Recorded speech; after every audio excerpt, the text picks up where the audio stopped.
여러분 안녕하십니까, 박인성입니다. 국민의힘은 11일 비상대책위원회 회의에서 친윤 핵심 이철규 의원을 포함한 9명을 40총선 공정관리위원회 위원으로 임명했습니다.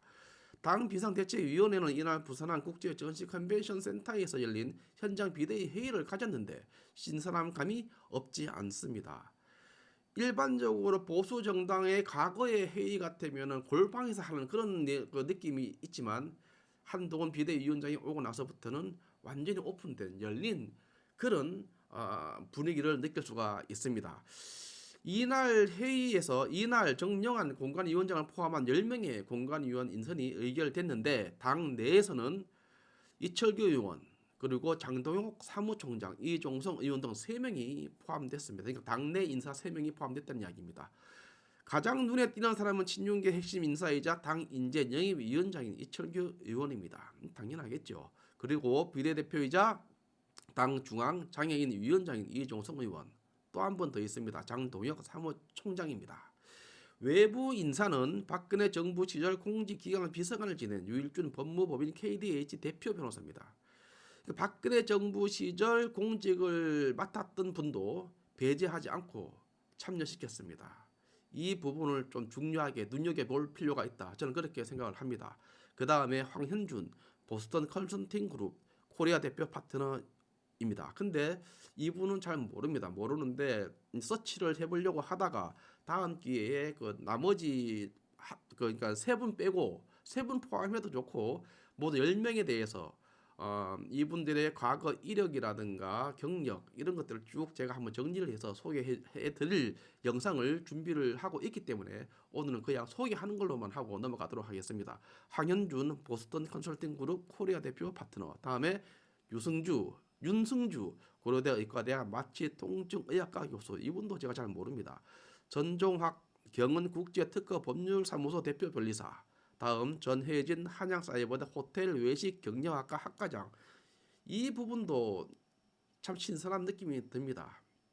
기존에 뭐 법률가다, 의사다, 아니면은 뭐 전문직 뭐 이렇게 사람들을 이게 많이 영입을 해왔다면 이 호텔 외식 경영학과 여기에서 사람을 데려왔다는 것도 저는 아주 신선하게 느껴집니다. 그렇다고 해서 제가 지금 그 외식 경영학을 제가 아주 뭐 비전문 직종이다 이렇게 보는 건 아닙니다. 오해는 하지 마시기 바랍니다.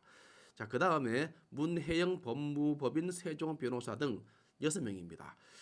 공간위원 10명 전체 평균 연령은 55.6세라고 합니다. 많이 젊어졌습니다. 그리고 1970년대생이 절반을 차지했으며 여성은 2명이 포함되었습니다.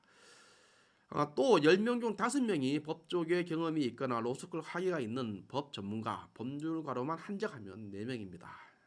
법률가들이 좀 많죠. 앞서 국민의힘은 지난 8일 비대위 회의에서 정영환 고려대 법학전문대학원 교수를 공천관리위원장으로 의결을 했었습니다. 한동훈 위원장은, 그러니까 이야기가 이제 나옵니다. 한동훈 위원장은 이철규 의원의 인선 배경에 대해서 이렇게 말했습니다. 인재 영입위원장이 공관위원 중 한 명으로 포함돼서 축적된 자료를 잘 활용하는 것이 필요했다고 했습니다.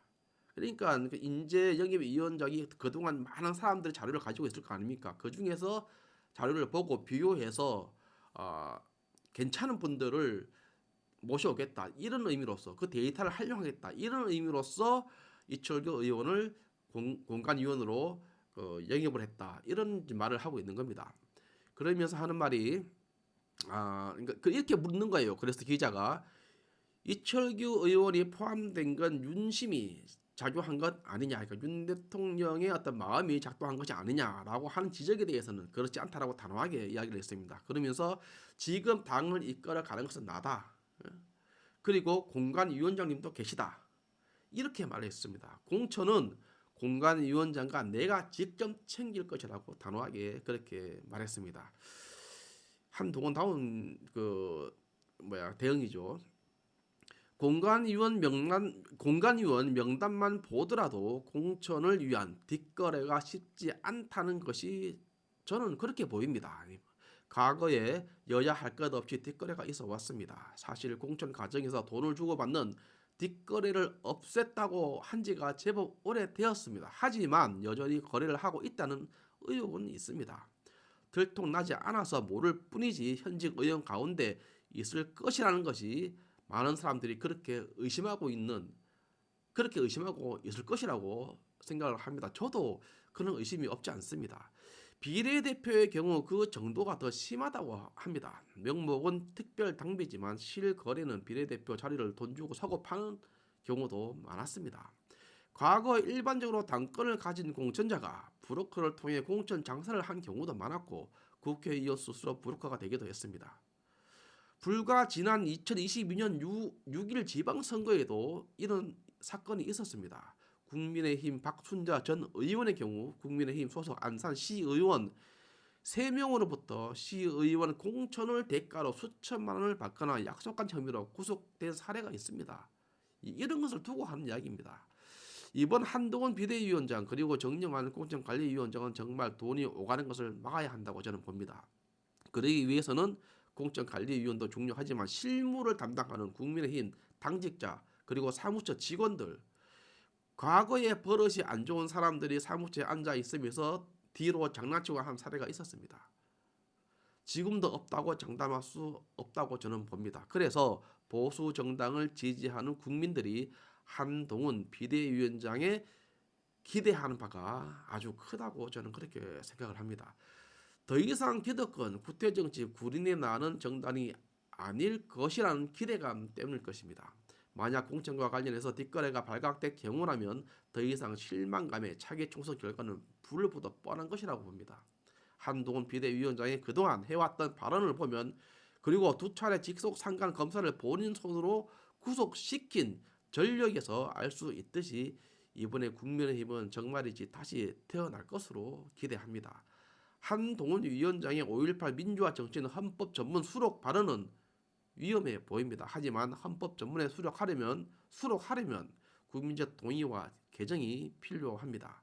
그만큼 필요한 만큼 지금 당장 시급한 문제는 아니라고 봅니다. 따라서 자유민주 애국 보수 진영에서 민주당을 상대로 일당백 역할을 하는 한동훈을 일단은 응원할 때라고 봅니다. 자유민주 애국 세력은 한동훈 카드를 쓰면 됩니다.